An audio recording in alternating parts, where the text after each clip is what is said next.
predictions. We're talking about the Open. Who won? What are the scores, Vidal? All right, the scores are in. Friday Night Lights. First off, I want to say all the teams kicked ass. Friday Night Lights was a success. Yes. Sorry, the little break in there for Sammy's wedding. It kind of, that was a little buzzkill. Damn, Sam, why you gotta get married? Listen. Why you gotta get married? We're gonna put it out there. Whoever gets married next year in the Open, we probably won't be attending. Yeah, do not get married during the Open. That's how it goes. Alright, so tell us the scores. Alright, so the final tally up. 4th place, Team Red with 115 points. 3rd place, our last year's champs, Team Green, 121. Cool. And 2nd place runner-up, it was a close one. Team Blue, 194. Oh. And your 2018 Friday Night Team CrossFit Open champs, my personal team, captain, Team Black. The dark side won this year. Congratulations, everybody. What's the points?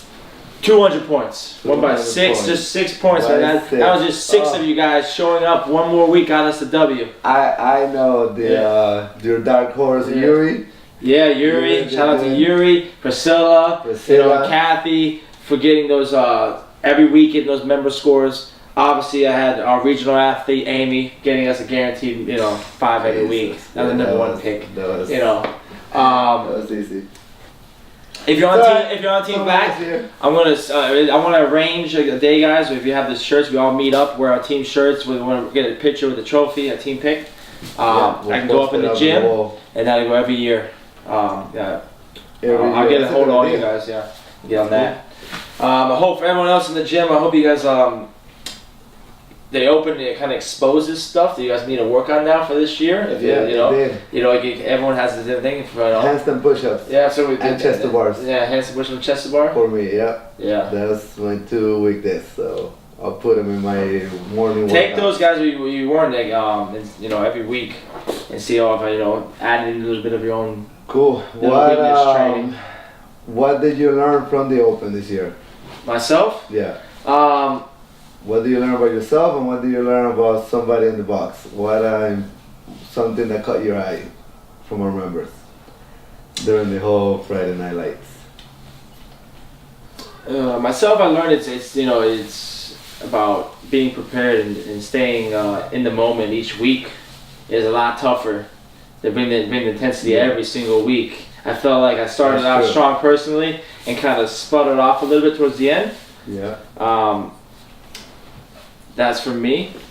For sure. For someone who was some athletes that stuck out to me. For one of my members, Little Nick. Every week, just gave it his all every single week. I think he had a couple PRs, a PR on his deadlift and a PR on his clean. That was the moment that caught it. Yeah. Remember when I told you everybody in the gym were crazy? I think when he did like his PR on the clean, oh my God, that was awesome. So that was good. All right, that was my favorite moment as well. So yeah, and just across the board, I saw a lot of people outperforming their usual workouts throughout Monday through Thursday. For sure. Or Friday Night Lights, they really stepped it up. One guy I loved, we had to hold him back a little bit. Who was it? Sirs, the clapper. He was amazing. Yeah, Sirs is he loves to motivate, man. He loves to motivate. Him and Dub, they are motivated. That was good. Yeah, that was really, really, really good. All right, cool then. So we got the champ, Team Black. Congrats. Yeah, we're moving that trophy up. Awesome. So we'll take some pictures and that's it. For the Open next year, we would like to have more sign-ups. Next year, guys. I say a lot of you that were just on the fence. Yeah. It's really cool just signing up for the actual CrossFitGames.com. It makes the points a lot easier, and you kind of, if you're gonna do it every year, it's kind of good just to see if you're progressing with your fitness and your health. Exactly. Yeah, it's a cool. I like the little thing on the phone where it tells you your percentage where you're at in the world. Yeah. I think I was like 70% throughout the whole thing. Which is good. I think 70 percentile. I'm only halfway on the continuum of fit and not fit. Yeah. Just good. I think we had a few members this year too do complete the whole thing RX. That's an accomplishment Timmy right did, there. right? Yeah. Timmy did that. Timmy, Furby. Some people did RX that never did RX. Yeah. Natalie, back there. They did some RX watts. Andrea get a chest to bars. Chest to bars. Awesome. Chest to bars. Jaddy all pregnant up. Yeah. Give us some points. That was good. I love it. It was good. It was a good Friday night light. Alright, so good. Now it's done. So what's next in our future? Like what's coming up next in the CrossFit, I guess, calendar? What's alright, the next big thing for the gym is it's gonna be Murph event. I believe it's 10 weeks from today or this week. So you got 10 weeks. Right? So those that hate running, you got 10 weeks. Start throwing in runs. Yes. Murph is definitely probably the most prestigious, the biggest hero WOD we do once a year, every year, Memorial Day. We're gonna have event T-shirts this year. Be ready. Murph is not just a physical challenge; it's more mental. Of an hour workout plus, 90 minutes with some. Definitely getting through if you don't know what Murph is, if you're newer, it's a mile run, then 100 pull-ups, 200 push-ups, and 300 squats, and you finish it with another mile run. Yeah. With a weighted vest is RX, and a throw on top of that is in the middle, right before summer. Yes. It's super hot. Yeah, it is. I did it for my first time with the vest last year, and it was game changer. Yeah. Oh yeah. And not breaking it up, going straight through. Breaking it, pull up. Going straight through. It's crazy. It's bad, but it's good. It's fun. Yeah. It's for a military member that paid his life for us. So it's nothing compared to what he went through. So it's good for us. Then going from that, now the Open's over.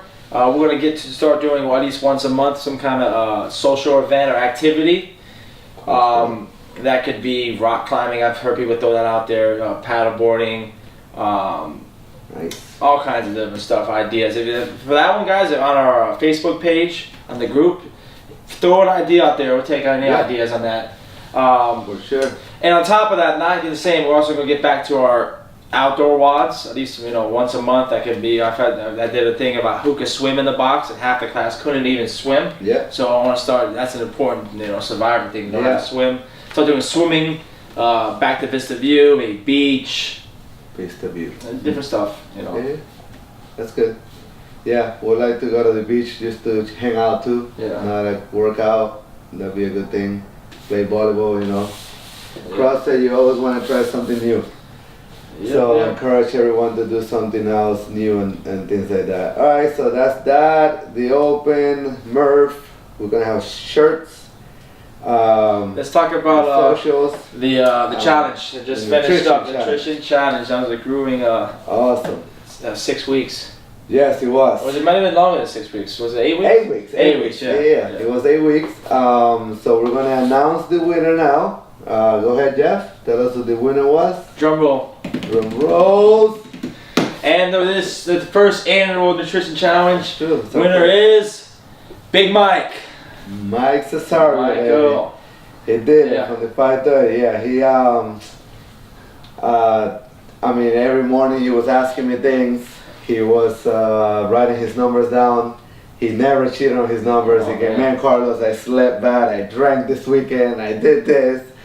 Every time he did that, and then he actually told me that kept him on check, not to just give up because it was a competition. Nice. So that helped him.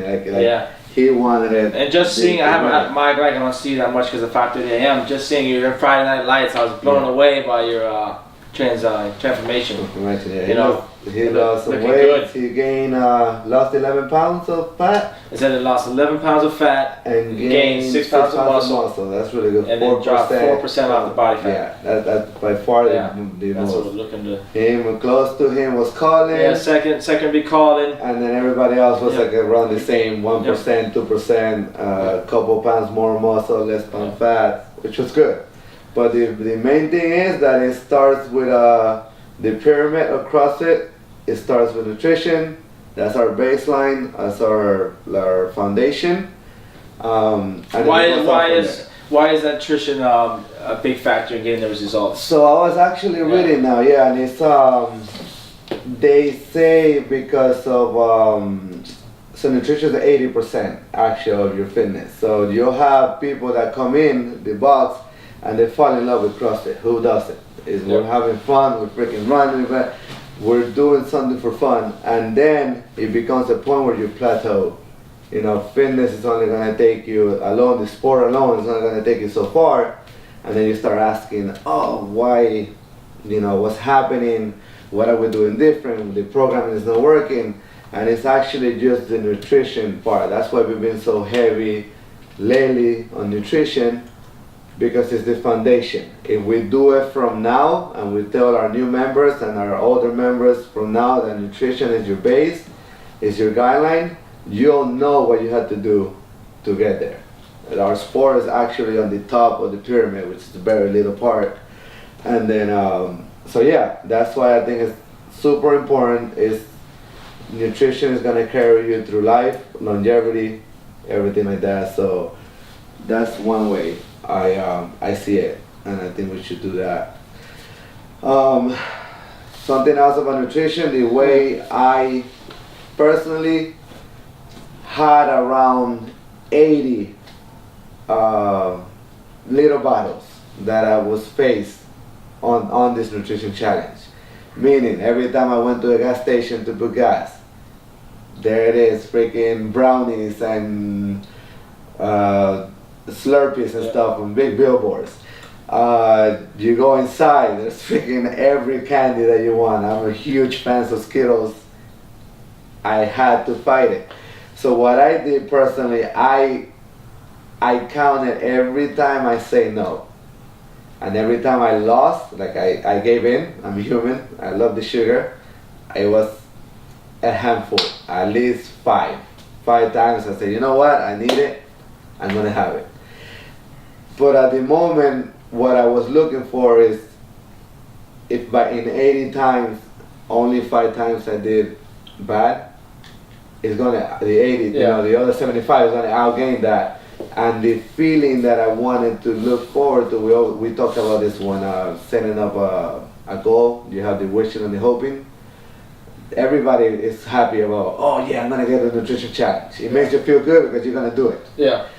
But then there's the battle, there's the middle, those little battles that you have to win or lose. The more you win, the more results you're gonna get. And then emotionally, at the end of the day, I was really happy with the growth mindset that my results were good. I gained 3 pounds of muscle, I lost 1 pound of fat. That feeling I got then outweighed the feeling I'm gonna have when I had a cookie or a muffin or whatever. So that's how I do it personally. I don't know if anybody wants to do that. Yeah. But that's like a little way. And just put it out there. I think people make nutrition way more complicated than it really is. Yeah. I mean, you don't need the science. You don't need to take your age, your weight, divided by 6, because 6, that's the mark of the beast. So we're gonna throw it in there, and you know we're gonna come out with some macro and eat this, and you can only eat fish on Fridays. Just start very basic. Yeah. You know, just each meal, do the best decision you can. Exactly. Number one, cut out all the crap. Like, you know that donuts and pizza and fast food.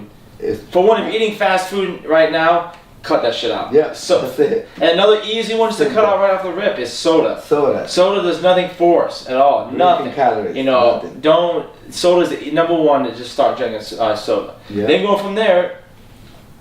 Just cutting out that right there, you're already a step way ahead of the average Americans out there. You know, so that's good. Then going from there, each meal, just don't make it complicated.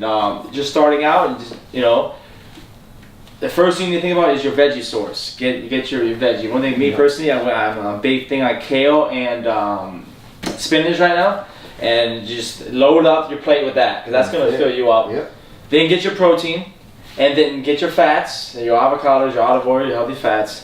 And then, depending on where you're at, You can throw some complex carbs in there. That's just your rice, your starchy stuff. Yeah. Go from there. Try that just for 2 weeks and see how your body just goes on those 2 weeks. Yeah. And then you can make adjustments from there, getting more strict. You can get on actual more macro stuff. But for the 98% of the people out there, just start off with that. Start by eating. Don't make it so difficult. I think it's just consistency. Give me 14 days of that, and then you're get a change right there. A lot of people just go way too complicated for 1 week, and then the 8th day it just collapses over, and they start over. They lose the battle. Yeah, that's what it is. Yeah, they do. Again, emotionally be attached to how you're gonna feel.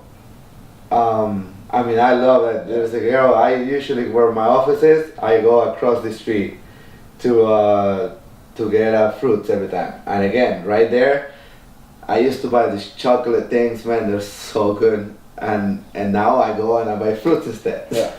But every time I pass through those damn chocolates, I'm like, but the girl actually asked me, "Man, what do you CrossFit? Like every time I see you, you're getting bigger. You're looking leaner. I see you after your shirts." That feeling that right there, I was like, oh man, I own a box. That feeling right there, I'll gain me having that chocolate. That's why you gotta attach emotionally to that. Because people usually eat the cookies and the muffins because they know what it's gonna feel like that moment. Yeah. Right? Find something that's gonna outweigh that feeling. And you get it. So. And we're gonna get back. We'll do another podcast. I want to do one really breaking down the nutrition, some of the stuff we've gone over, and what the sugars and stuff do to your body, and why do you want what are that instant gratification of the sugar. Yeah. But then an hour later, your body's in a bad state, and then you're actually probably depressed. It actually affects the brain and everything. Yeah. It gets deep in there, but again, that's a whole nother. All right, let's bring up. You guys have seen the habit board. I erased the habit board. We're going to start back over with that. Yeah, there was a lot of stuff on there that weren't habits. Our goals. The goals are good. We have a goal board by the chalkboard, but this is a habit board. Habit is something that's black or white. There is no gray area with a habit. It's something either you want to start doing or something you want to stop doing. And every day you're either going to do it or not. X or circle. Yeah, that's good. So what gave you the motivation to... I loved it. I loved that you erase everyone and you. I just looked on there and I saw names from 2 months ago. Yeah. Their name was full. I applied you guys to start trying, but they did like 2 or 3 days and they stopped. Everyone stopped. Yeah. So I erased it, start scratch, and we're gonna start that thing up. It's 31-day habit or break a habit. There's not gonna be anything crazy. It can be something so simple, but just prove to yourself that you can do something for 31 days. That's good. Speaking of which, so Carlos, let's talk about your new habit we talked about today. Are you going to start doing? Oh yeah, so Jeff asked me to listen to other than Ben Bergeron, which is something that a lot of people tell me why you always do that. And I didn't tell them because I wanted to say before this. So. Why do I listen so much to this guy? Which I do, and I listen now to CrossFit a lot more too. The CrossFit Journal. He has so much information in there. It's crazy. But so the main reason why I stick to one or two guys is the time. Time is, we don't have enough time. Yeah. So I figure this. I have to sleep 7 hours to. The minimum to stay healthy. It's actually more important than fitness. I hate saying that every time, but you're supposed to sleep 7 hours. So that right there, 24 hours, 7 hours, that leaves me with, do the math, I have no idea, but whatever. That's my night, from 9:30 to 4:45 when I wake up in the morning. Then I go coach, and from there I'm off. I go coach, bring the kids to school, go to my regular job. That's where I do most of my listening to the podcast and stuff while I'm doing my other work. Then I go back to the office. To work CrossFit. I coach the afternoon. I work out from 7 that I get back home at night from 7 to 9:30. That's the time I have with the kids and the family. And then that's it. So the reason why I listen to him and the journal mostly is because I'm letting them do the work. It's kind of like why we're following Ben Bergeron's programming. It's not just because it's good or whatever and I like him, but that it used to take you a long time to program a whole week of for the box. This way now we have more time to spend on our members. Again, your days are short too, my days are short, so then it gives us that time where if I listen from them, they're getting the information from doctors and psychiatrists and dietitians and all that stuff. They don't just talk out of their ass because they've done all their research. Ben has a team of 20 people. CrossFit is fully staffed and they got everybody at their disposal. So I get the information from them where they get it from everyone else. That's why I listen to those two, and I'm sticking to that. And CrossFit, CrossFit and Ben Bergeron is CrossFit. They're both. He doesn't say it's not CFNE, it's CrossFit. His culture, chasing excellence, all of that came from Greg Glassman. It's all from there. Yeah. Just now he's putting it out there so people think it's from him, but it's all from CrossFit. So that's why I do it. It's nothing like stupid that I'm in love with the guy or anything like that, but it's who I pick. It's my my influence. There you go. So that's it. Nothing personal. That's why I put it. But always open to listen. I mean, we're gonna go to different things and stuff. We're gonna wanna get way more involved in seminars and other things like that, so we can grow the business. Which after we do the affiliate, we're gonna do all that stuff, and we'll grow. That's good, man. Yeah, that's really good. All right, what else? What else we got going on, Jeff? So you did that, the habits, which was awesome. I love that you got into that. We're growing. That's pretty much it, right? I think that's it for this. Wraps it up, right? So I got a good. You'd always tell me get a good quote. Yeah, finish with a quote. This one is from Denzel Washington. Okay, that's a good. Good. This is good stuff. So it goes. Ease, like easy. Mm-hmm. Ease is a greater threat to progress than hardship. So ease is a greater threat to hardship. To progress than hardship. Yeah. So people think that falling down or failing or something is bad, but actually not doing nothing is worse than trying and failing. You learn from failing. You never. I gotta go from another because it's you never fail. You learn, which is awesome. I love that. So that way you move through life that way, and then he says after in the speech, keep moving, keep growing, keep inspiring, keep learning. That's good. That's good stuff. So with that, we end it. Episode 3 is a wrap.